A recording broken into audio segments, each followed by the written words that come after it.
Hi everyone, welcome to A Stitch in Time. Today is Thursday, December 2nd, 2021, and this is episode 203. My name is Carol. I can be found on Ravelry as Knits and Pearls, and I live in the Fraser Valley of British Columbia, Canada, just a little ways east of Vancouver. Hope you've all had a good week since we last spoke.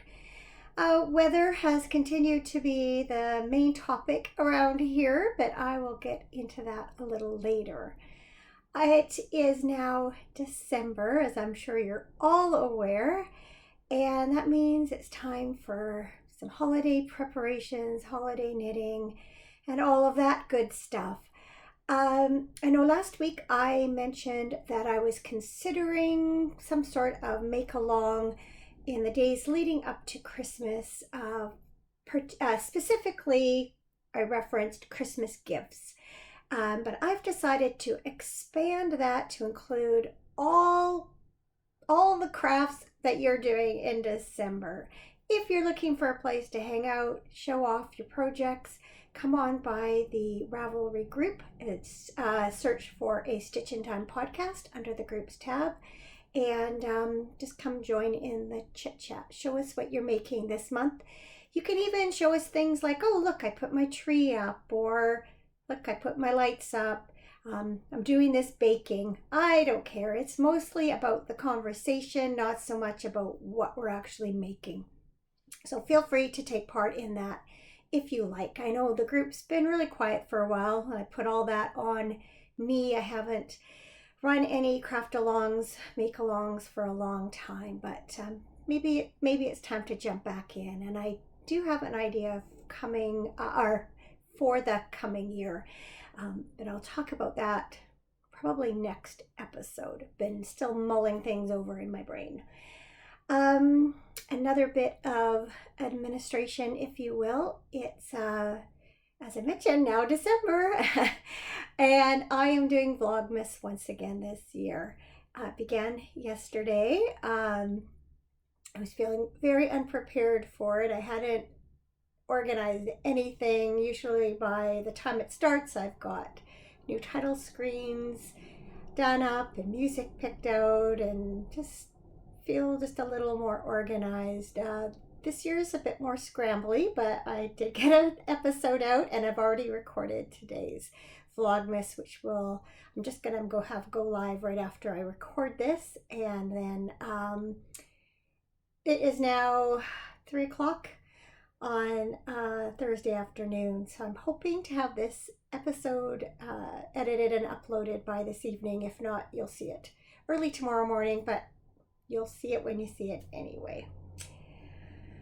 All right, let's talk about some works in progress. I have quite a few. So I think I'll start out with a couple of things that you've seen before and maybe getting a bit of a rest for a while, before Christmas. But I'll give you one last look before I tuck them away. So the first is the Hinterlands shawl by Helen Stewart. This is the final shawl in the Shawl Society 5 collection. Looks like this. So it's a triangular shawl with a bit of color work along the border. And the color work is not stranded knitting. It is just, see if I have another photo where it's open more. It is just, I guess it's mosaic knitting, if I think about it. There you go. So I've quite enjoyed this. This has just been sitting downstairs on the couch downstairs, and my husband and I got into a bit of a habit of after dinner going down and watching some TV together, and I would just have it there and pick it up and work on it. I am knitting it out of 3 colors of Madeline Tosh Merino Light. Where's the third one? Here it is. So this is Outlander, this is Sun Rose, and this is Onyx. So I thought those went together really well. You can see there's lots of speckles in this yarn, and some are this color and some are this color. And I really like how it's coming along, because now I've gotten into some of the color work and you can really see how the colors are playing off each other. Unfortunately, when I picked it up from downstairs, I realized that I'd left it mid-row, which I don't usually do. I usually try and finish up a row, but I think it was last night and the news was done and I wanted to get up and keep working on my Vlogmas editing, and so I left it, but I think it'll give you an idea anyway. So here it is. I'll smooth it out so you can see the point, and that's probably the best place to see it anyway. Let's see here. There you go. So there's going to be one more stripe that looks like this, and then it's a strip of black, and I think yeah, strip of black, and then some ribbing for the edge. So it's coming along really well. I think I'm about, yeah, I'm 40% of the way through now. So it's not a really large shawl, even though it is a 3-color shawl. I doubt I will do the tassels. That's not really my thing, but you never know. So this is how the top part looks. I think with this lighting today, it's actually got some sunshine out there. Some clouds too, but it's nice to see the sun. I think this gives you a better idea of that texture that I've been trying to show off for the last few times I've shown this work. So I think once it's blocked especially, that the speckles won't fight too much with the texture. So yeah, I'm really happy with this. This is actually one of my favorite ones so far. Well, so far, it's ended now, but this is one of my favorites from this year's collection. Okay, now let's talk about Ashland by Julie Hoover. I'm still so excited about knitting this sweater. It is one I talked about quite a bit last week. It's a pattern from Brooklyn Tweed, and here you can see it in a dark version and a light version. It is supposed to be a 3-color sweater. And as I mentioned, I had this green loft, Brooklyn Tweed loft. It's called Button Jar. And I had attempted another sweater in it before. It didn't quite turn out how I wanted it, and so I was kind of determined to use it again. So while I was in Victoria a few weeks ago, I picked up this hayloft color, and also this blue, which is called tartan, thinking that I would be able to use the 3 of them together in a colorwork sweater. Now, if I had just done, you know, the yoke separately from this with some of these colors, I think it would have worked out fine. But as it is, especially this purple, so I had bought these 3. Then when I got home, looked at my leftovers, I was really taken by this purple, gold, and green combination. And I swatched this up and was really not convinced that it was going to work, because it's not a lot of contrast with the background. Neither is this blue, to be honest. So then in the meantime, I had ordered another skein of the purple, which is called Thistle. And at the same time, I ordered a skein of orange called Ember, because when we were in the store in Victoria, my daughter kept pointing to these 2 with the green as a good combination. And I knew she was right. It wasn't what I wanted at the time. Okay, so I asked for your opinion, and I appreciate all of you who offered it to me. A lot of you echoed what I already knew, in that there wasn't a lot of contrast with especially this purple. So, but also a lot of you said, oh, the embers, I can't remember, use that. And I had already come to the conclusion that I was going to do that. So I still didn't know exactly how because I was still holding out for that purple. So anyway, I did continue with the sweater, and I did the first band of color work in the hayloft because it's just a single color for this band. And I'm really, really happy with how that's come out. I'm very pleased with it. But I couldn't quite let the purple go, and I had done a little bit of swatching with the hayloft and the embers. I think I have a picture. I'll put it in here. What I did is I was knitting the sweater, and then I just took a little section of the sweater and I just did a bit of swatching, and then I tore it out. So I'd almost decided, yeah, I think I need to do the gold and the orange. And then I had a bit of a revelation, let's call it. So before I show you some more swatching, because I've done a lot, I was following, in both of these sections, I was following the way that the chart had these colors laid out. So where I have this, the gold, that's where, if I follow the symbol on the chart, this was the, this was the gold. So I put gold in the same place. And what I realized is that the reason that these colors weren't standing out as well is because they weren't together in a block. They were spread out over stitches. So you can see here where the blue and the gold are side by side in equal amounts. That definitely does stand out. You can see the difference from the green.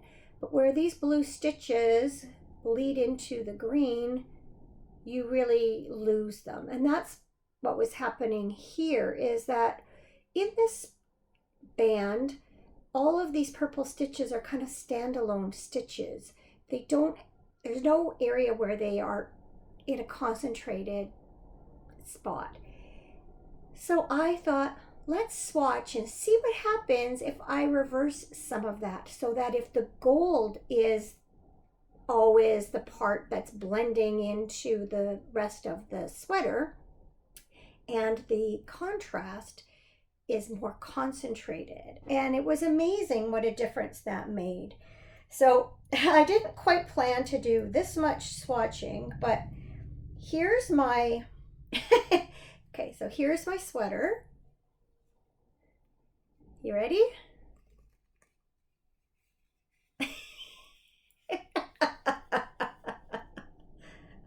I did some playing the other night, and I just kept trying different combinations and different things.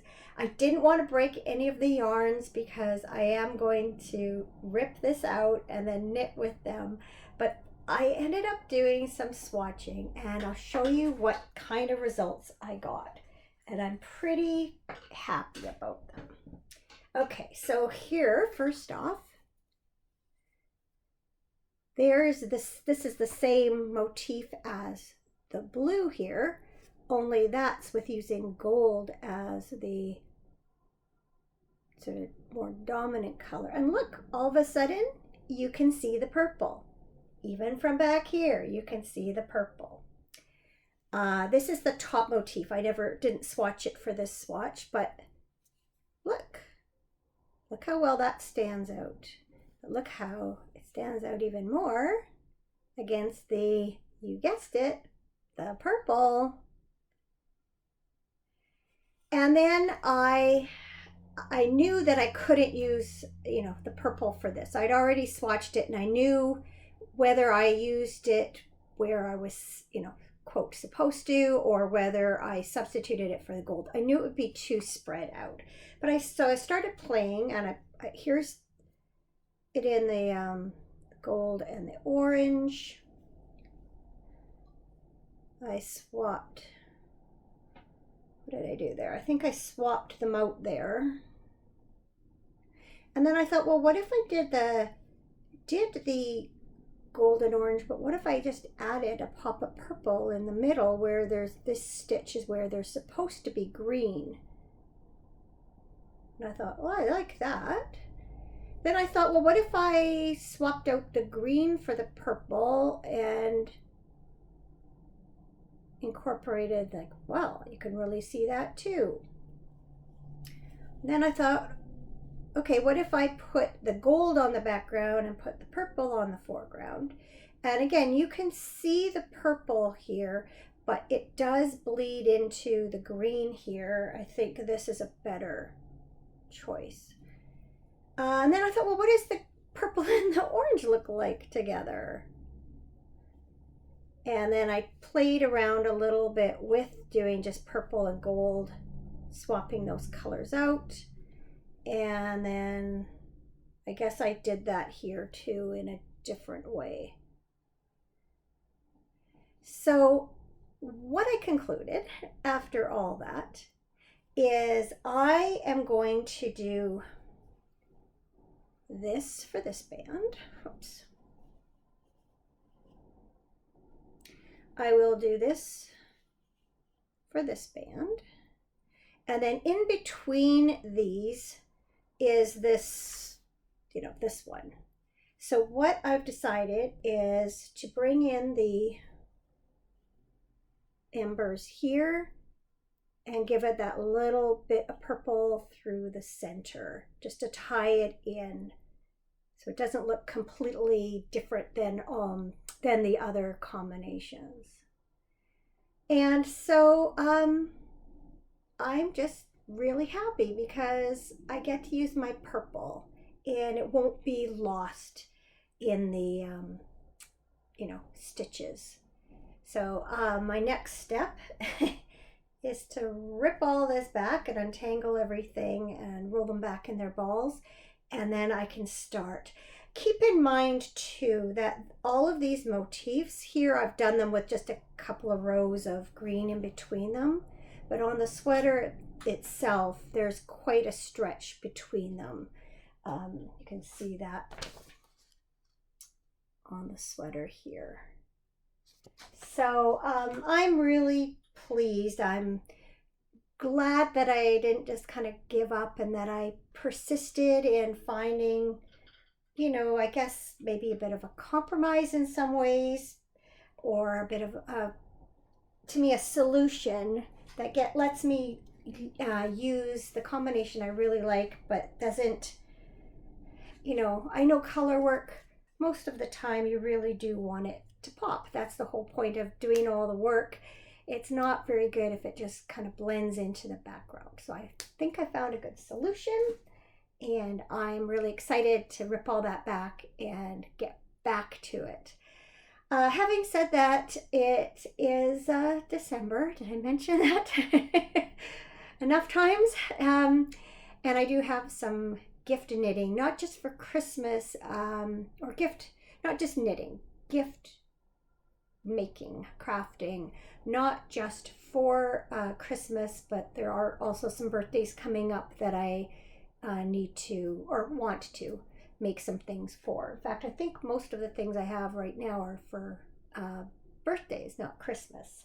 So one of them, let me just see if it's got little packages everywhere. I think this is the right one.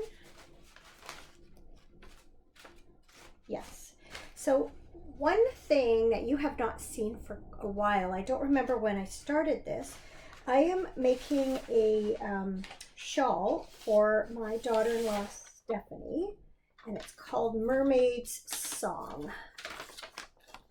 A terrible photocopy of it, but it gives you a look at the edging there, and you'll see it has beads along each point here. And then there's this another awful copy of the pattern here. So it is sort of a, I guess it's a crescent shape.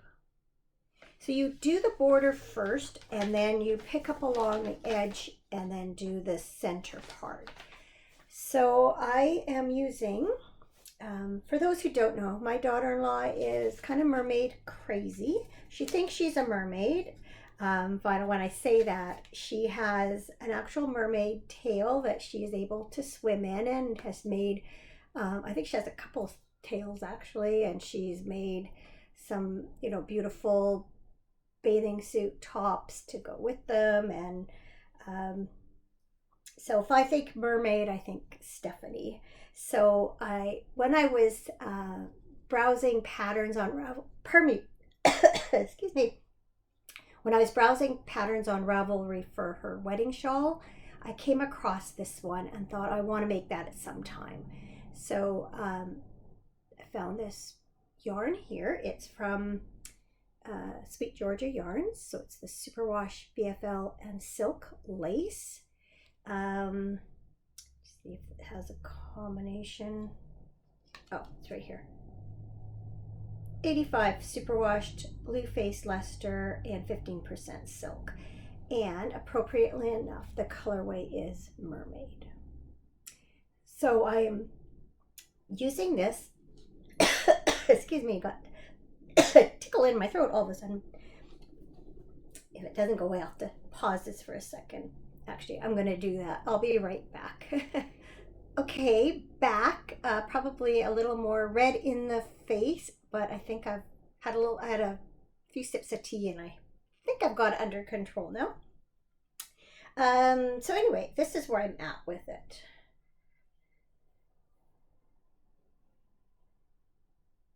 So I need to do 25 repeats.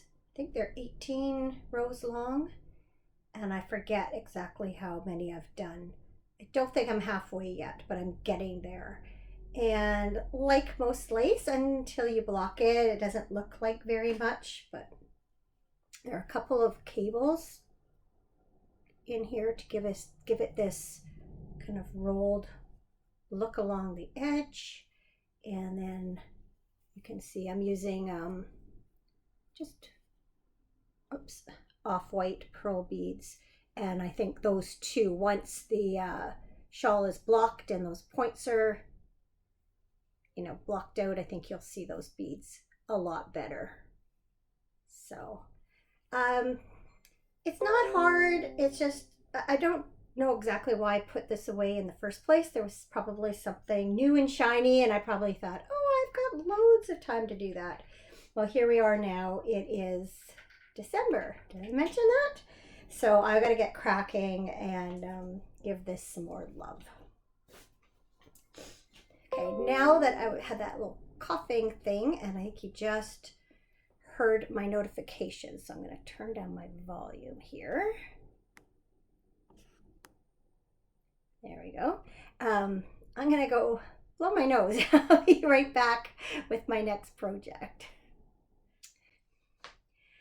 Okay, next up is the project that I am making with my Advent or Holiday Minis collection this year. So for the third year in a row, I received the Fibre Dye Works, I want to get the name right here, 2021 Winter Magical Holiday Countdown Collection. So I chose to get 24 10-gram skeins of the bedazzled base. I also, as I showed you last week, ordered the full skein to open on Christmas Day. And this year it also came with a few extra goodies. So if you watched my Vlogmas episode yesterday, you will have seen me open the goodies and also my first mini skein of yarn. So as of yesterday, I still had not committed to a pattern to use this year. My initial choice was one of Amba O'Brien's new Advent or holiday. I've got to be careful. It is, I know a lot of people are not celebrating Christmas, and Advent has a religious connotation to it, which might not suit everyone. I personally don't celebrate Advent, but it's what I grew up with, and that's where my mind goes when I think of the days leading up to Christmas. I think she's no longer calling them Advent projects herself. Anyway, what my eye was caught by one of Amba O'Brien's new patterns, and but I wasn't 100% committed to it. And so I really wanted to take a really thorough look through some of the projects that I had favorited last year when I was looking for patterns, and I knew there were other ones out this year. So last night, finally had a chance to sit down and take a thorough look through Ravelry. And ironically, in the end, I came back to my original choice. Go figure, but at least I know that it was the right one. I had it narrowed down to 2 or 3, and then I decided that this was the right pattern. So it is called Wrap It Real Good, and it is I never remember, is it a rhombus? Do you remember me going through this with that other shawl I can never remember the name of a few years ago? Anyway, it's a rectangle with diagonal lines on each end, and it uses 24 minis. Now, the thing is this pattern is written for DK, and my minis are fingering weight. So I had to sort of think through that. And I sat down this morning to cast it on. I thought, oh, it'll be fun. I'll just knit it as I'll drop down a little bit in my needle size. I thought I'll just knit it, and it'll be like it'll be long enough for a scarf. It'll be wide enough for a scarf. It probably won't be big enough for a wrap. But then as I was casting on and thinking things through, I remembered that last year I had made I think it's the Adventuresome wrap. Just gonna look here because I know I tucked the pattern back in here today. Adventuresome wrap, yeah. That's what I had knit last year, only I had copied another person that had knit it previously, and she had cast on provisionally and knit it as a cowl and had narrowed it down. And this is mine from last year. This is my last year's Fibre Nymph Dye Works holiday collection. And so it's a similar idea. You can see that the stripes go on a diagonal. And so yeah, I cast it on provisionally, and then I think I Kitchenered the two ends together. And I was looking today to see if I could find it, and I had to really look, and I think it's here. But like, look how unnoticeable it is. This is just slightly thicker than the rest. So so that's what I decided to do, because for a couple of reasons. One is I know this will work. For one, it's been done. For another, I will get more use out of a cowl than a shawl or a stole or a wrap. And also, last year and the year before that, I used my leftovers from my main project and knit a pair of scrappy socks, and I really liked that. So that's what I'm going to do again this year too. And then I get 2 projects out of 1 collection. The only thing is that this Adventuresome wrap was designed to be 81 inches long. Now, this is not, I measured it this morning, and I think it worked out to like 60 something, and it's plenty big enough for me to do this. Lots of room. So then I got my tape measure out, and I was this one is quite a bit shorter. It's only supposed to be in DK weight 67 inches long. So I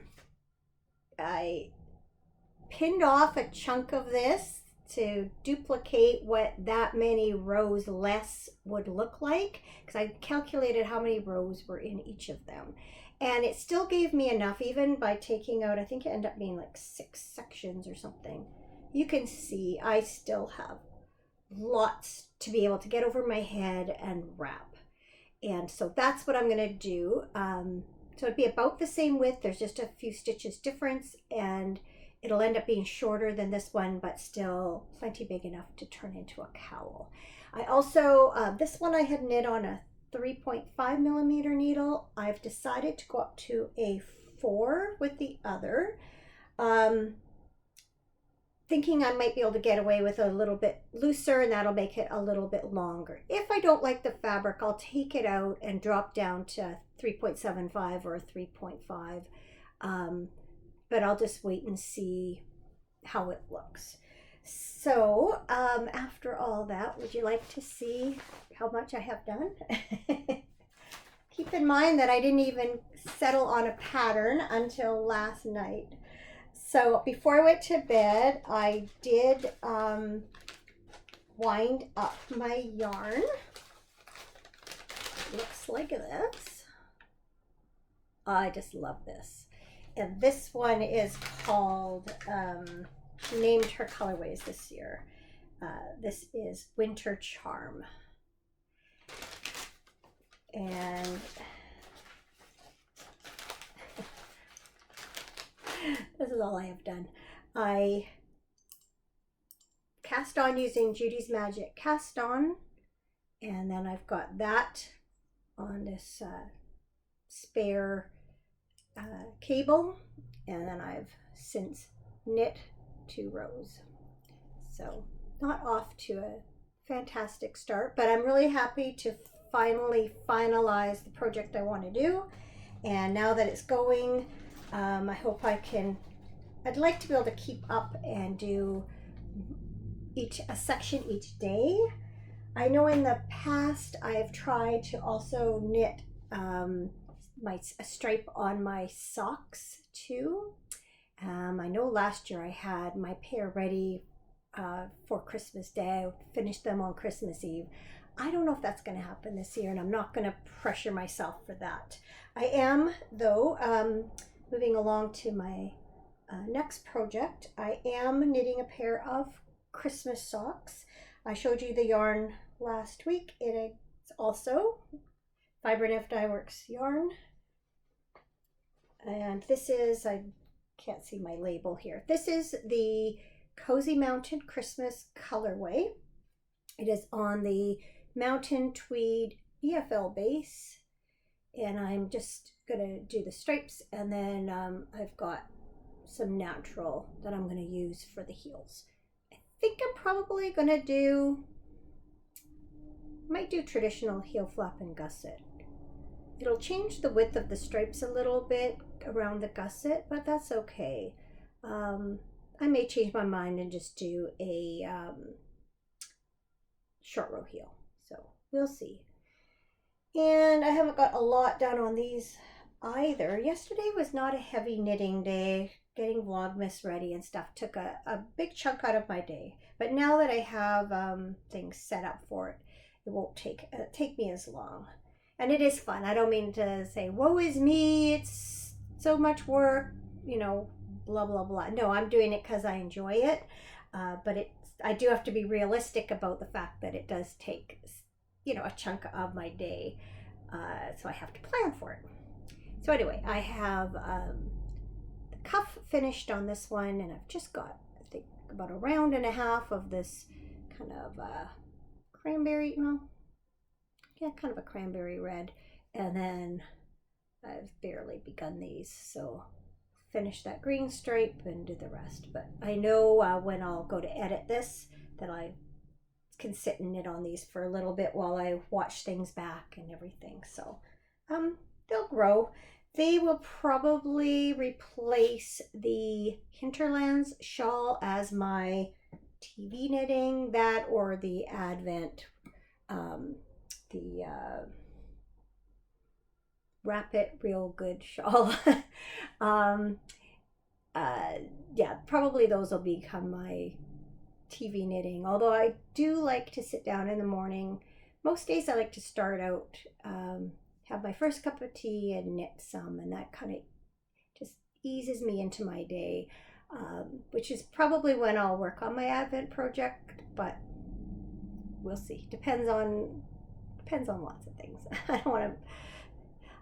It doesn't matter to you. You'll see them as they get done.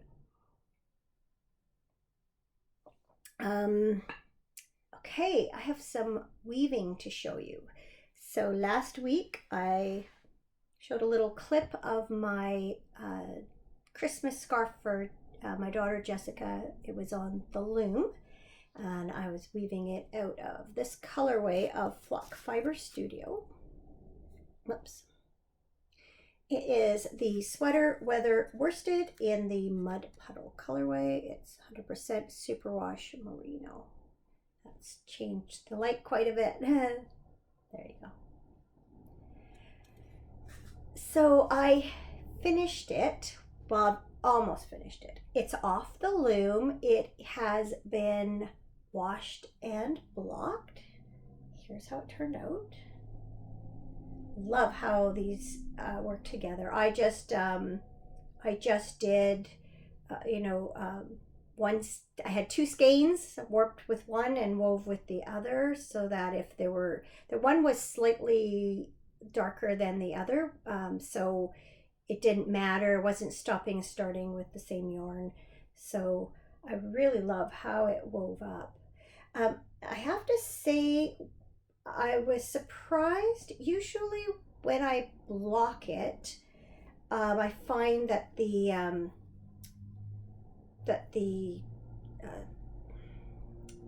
weave tightens up a little bit. The yarn blooms and it's more dense after. And this is somewhat, but I can still sort of see, I don't know if, yeah, you can kind of tell there's more light coming through than there usually is.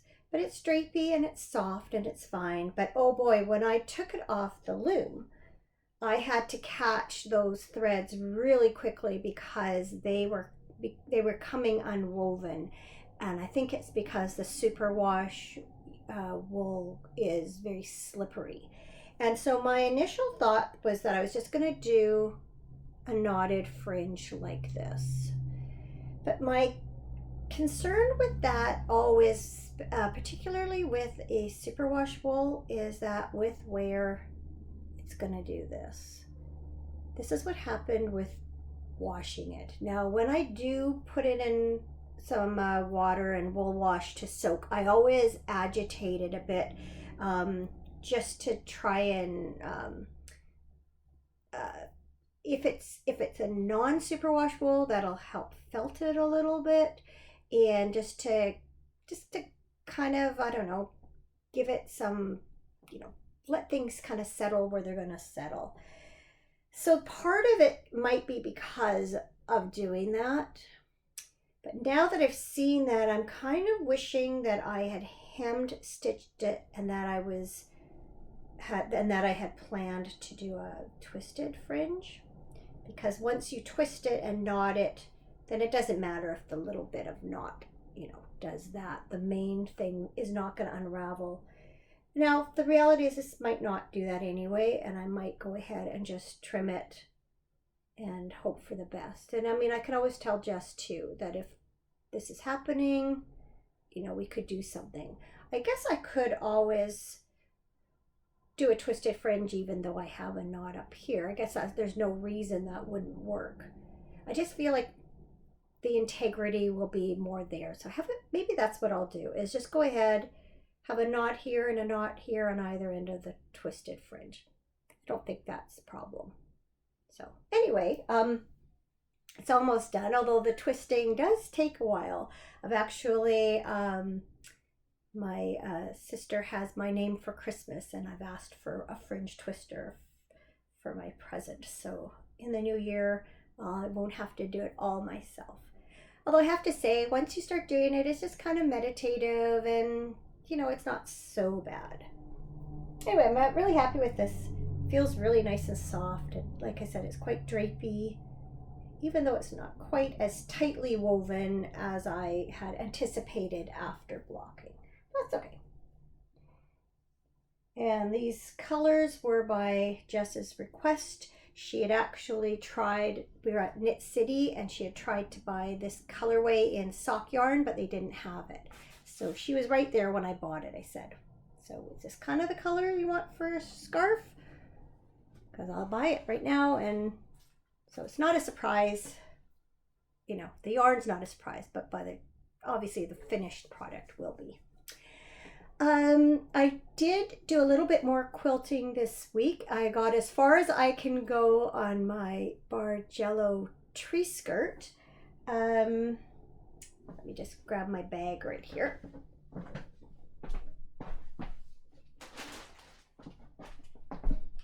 I hadn't planned to show you the fabrics up close because I have before, but this is what the pattern looks like. So you have 16 panels, 16 wedges, and you sew strips together in such a way that when you sew them all together, you get this spiral effect with the colors. And I am using the, I got a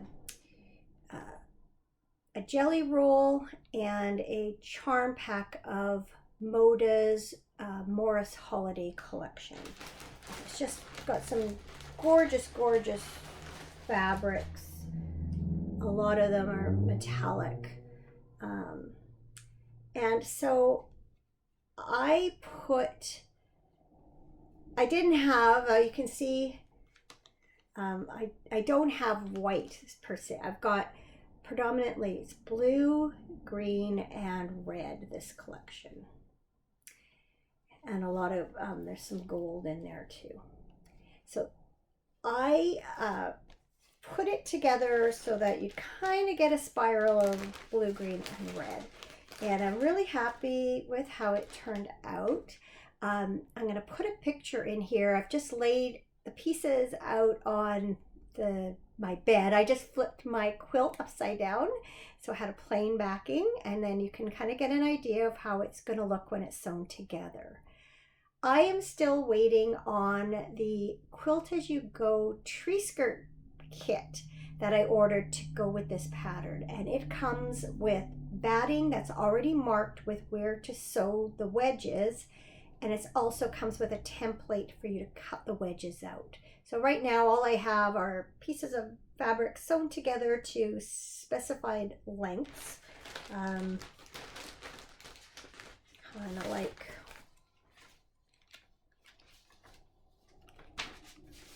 like this. So I can't do anything else with it until I get that. And I don't know when that's going to happen because of all of our recent weather events. All of our highways to the interior of British Columbia were affected. Some have been opened, but they are essential travel only. And so, and then we've had flooding to the west of us. So there's only one highway at the moment that's accessible. And again, I think that one, yeah, that one's also, I think, essential travel only, at least part of it. So it means that there's a holdup with a lot of our goods. So I did actually get a parcel yesterday or the day before. I had ordered some things from Amazon, some quilting supplies, and the first time around they canceled the order because it was after the first flooding event. The highway was closed. They weren't sure when it was going to reopen. Sorry, I've just, my eye's been caught. There's a car pulled up in front of our house, and at first I thought it was my son, but I don't think it is.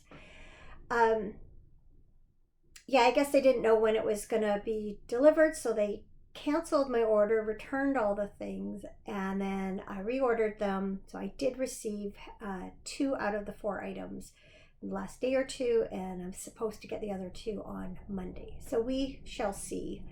But it still doesn't help me if I don't get the tree skirt, and I don't know where it is.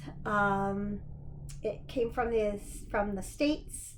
and it just tells me it's going to be delayed. So it's on its way to Canada, but whether it's actually in Canada and sitting somewhere, I just don't know. So it's not essential. I will live without a new tree skirt. I've used the same one for many years and I still like it. So if I don't have it this year, that's okay.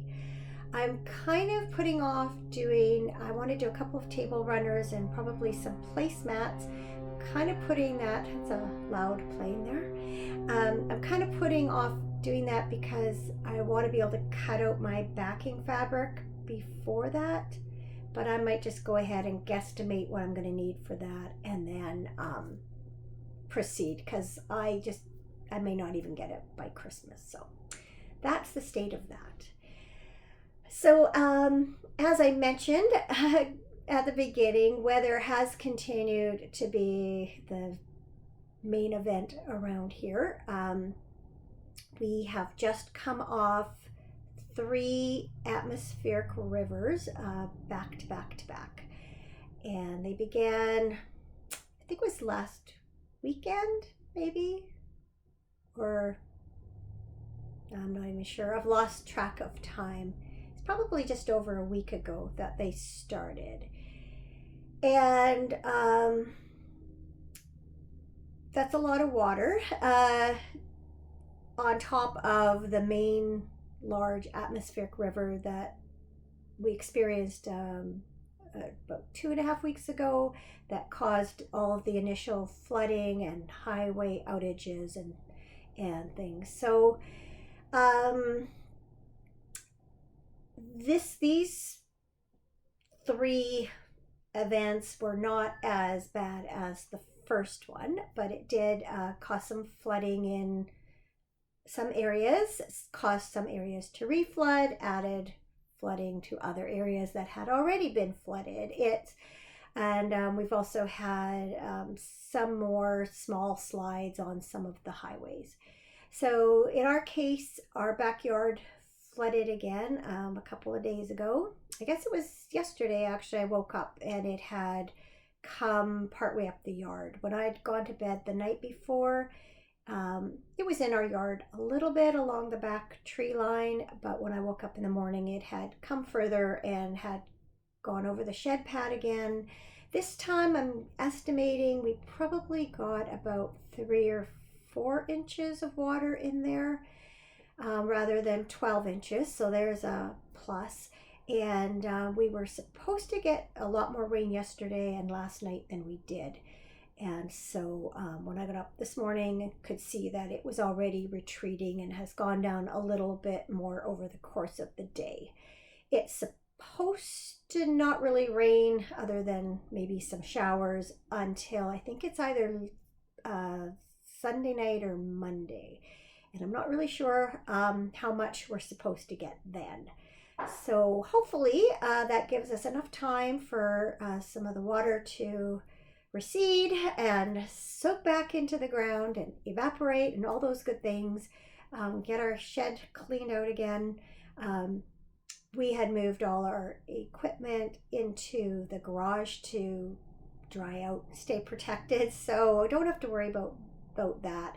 The only things now that are in the shed, there's no problem if they get wet. But we're hoping it doesn't happen again. But we are thinking about picking up some sandbags.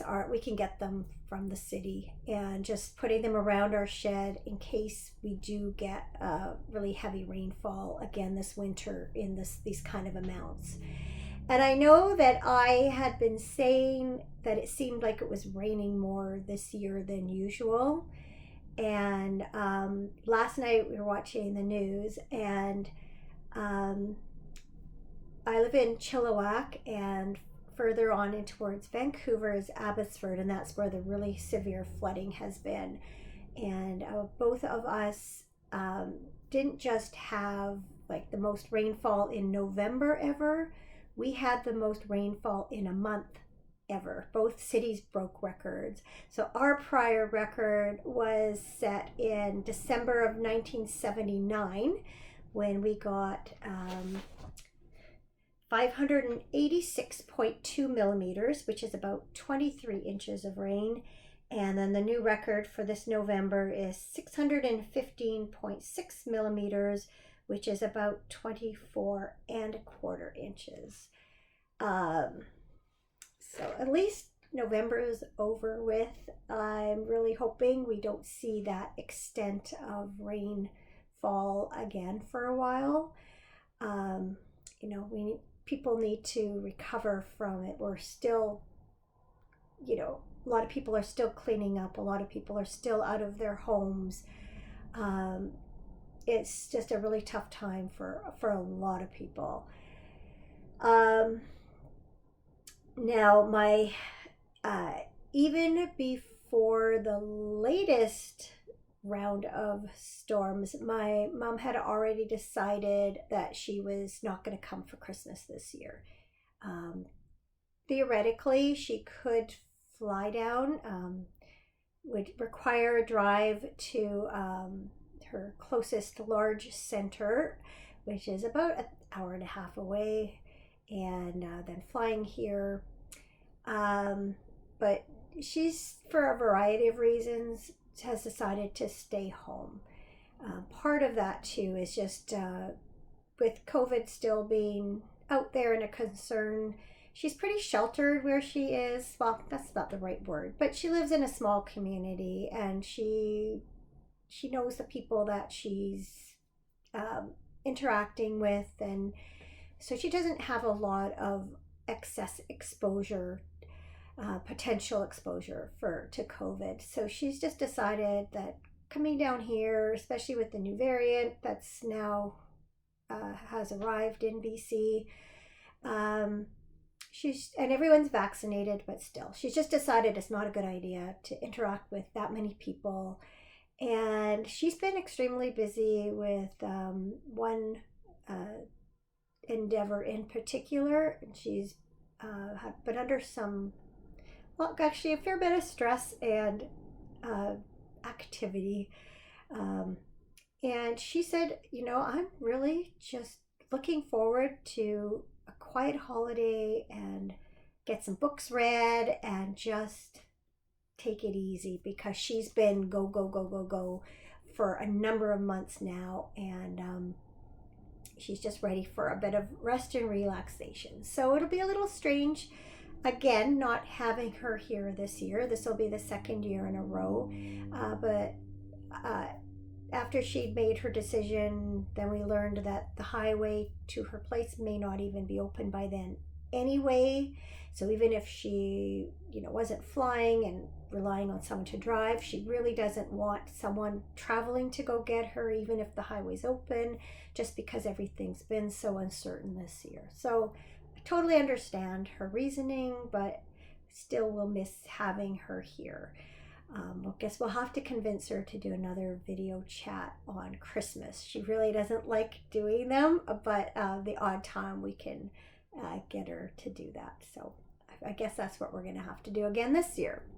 It's going to be quieter anyway, because last summer, my three of my sisters and I kind of had a little get together, and one of the things we talked about was Christmas. And up until last year, we used to all gather for a big family Christmas dinner, and we took turns hosting it. And everyone's family is getting bigger, and some people have moved, their places are smaller, and it was just a conclusion that we weren't going to do that anymore. So we are planning just a family get together, just an appy night, probably just after Christmas, and we will exchange our gifts then, because we do draw names on both sides of the family. We draw names, so we're not buying for everyone, but we do buy for one sibling or in-law each. And so we'll get together, do an appy night, and then that way it's not a lot of prep work for the hosts, and it's just a easier evening all around, and yet we still get to be together. So that means Christmas dinner is going to be a little quieter this year. My daughter and her family already have plans with my son-in-law's family. And so as it stands now, it's just going to be our two boys and our daughter-in-law. We have invited our daughter-in-law's parents, so they might come. I hope they do. We really like them. And they have their family get together Christmas Eve. So they don't have, a dinner planned or anything. So, and then I have another sister who's only going to have one of their kids for dinner. So I said, if you want, come and have dinner with us, but she's not sure. She was thinking maybe a nice kind of intimate dinner might not be a bad thing. So, we'll see. One thing I'm glad we got the turkey already. I know they've been talking about a potential shortage of turkeys this year, both because of the supply chain and because the Sumas Prairie that suffered a lot of flooding is a big agricultural area, including like chickens and turkeys and things. So a couple of my sisters said they were in grocery stores this week and there seemed to be plenty of turkeys, but I ended up getting one at Thanksgiving when they went on sale. So it's already in my freezer. I don't have to worry about that. But if you find butter, apparently that's in short supply. A couple of my sisters were saying they can't find any anywhere. So I checked, I have 2 pounds in the freezer and some already in the butter dish. So I should be okay. All right, that just brings us to something good. And boy, was it ever good. Last weekend, there was a volleyball fundraiser that we have participated in many times over the year with the people that we play ball/volleyball with or have in the past. We haven't been playing for the last, haven't had ball for a couple of years now, and then volleyball we haven't done for a few years. But we were not participating in the tournament this year, but we did go and watch their last game on Saturday, and then the group people who were playing and us went back to one of our friends' couple's home and just had a order pizza and had a get together. And wow, it was fantastic. We have not seen most of these people for about 2 years. And in some ways, it felt like no time had gone by because we're so comfortable with each other.